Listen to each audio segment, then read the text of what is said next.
Hello everyone, আজকে আবারও একটা নতুন ভিডিও নিয়ে চলে এসেছি। আর গত দুদিন ধরে না আমি তোমাদের সাথে কোনো ভিডিও শেয়ার করতে পারিনি, একটু ব্যস্ততার কারণেই। তো রবিবার দিন সন্ধ্যেবেলা বরমশাই আর আমি 1 কাপ করে চা খেয়ে নিয়েছিলাম। তো চা খাওয়ার পরে আমি এখানে একটু রেডি হয়ে নিচ্ছিলাম, কেন কি রবিবার দিন সন্ধ্যেবেলা আমি আর বরমশাই একটুখানি বেরিয়েছিলাম বাইরে। তো কোথাও বেশি দূরে না, তবে একটু সামনেই ঘুরতে গেছিলাম।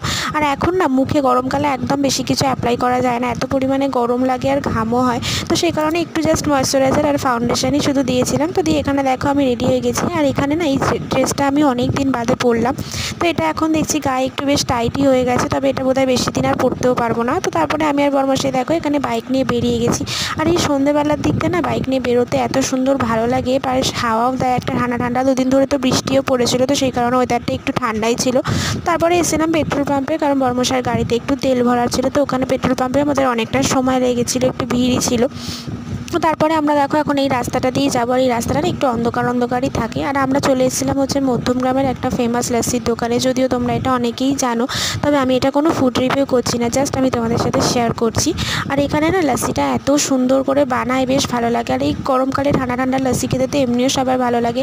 আর এখানে এটা আমার বেস্ট মনে হয়, তাই জন্য না আমার আইসক্রিমের থেকেও মনে হয় যেন এই লস্যিটাই খাই। তো লস্যি খাওয়ার পরে আমরা চলে এসেছিলাম এই কাকিমাটার দোকানে। আর এটা তো তোমাদের আমি আগেও অনেক ভিডিওতে শেয়ার করেছি যে যখনই আমরা ফুচকা খেতে আসি কাকিমাটার কাছেই আসি, কারণ আমার কাছে মনে হয় এখানে সবথেকে বেস্ট ফুচকা বানায়। তো এখানেও অনেকক্ষণ দাঁড়ানোর পরে আমরা ফুচকা টুচকা খেয়ে নিয়েছিলাম। তো নেওয়ার পরে আমরা চলে গেছিলাম একটা মোবাইলের দোকানে, কেন কি বরমশাইয়ের ফোনটা না কিছুদিন ধরে একটু ডিস্টার্ব করছিল। তো সেই কারণে ও অনেক দিন ধরেই যাবে বলছিল, কিন্তু এত দেরি করে অফিস থেকে ফেরে না, এসে আর সময় পায় না। তো সেই কারণে সেদিনকে যখন বেরিয়েছিলাম তাই ভাবলাম একেবারে কাজটা মিটিয়েই যাই। তো ওখানে কাজের জন্য একটুখানি দাঁড়িয়েছিল আর আমি এখানে একটু ওয়েট করছিলাম ওর জন্য। তো তারপরে সমস্ত কাজ বাজ মিটিয়ে এখন চলে যাবো বাড়িতে।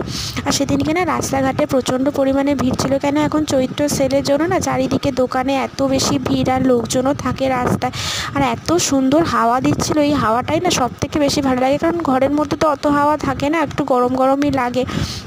তো সেই কারণে যতক্ষণ বাইরে ছিলাম বেশ একটা ঠান্ডা ঠান্ডা ওয়েদার লাগছিলো, বেশ সুন্দর লাগছিলো। তো এখানে আমি আর বরমশাই এখন গল্প করতে করতে প্রায় অনেকটা রাস্তায় চলে এসেছি।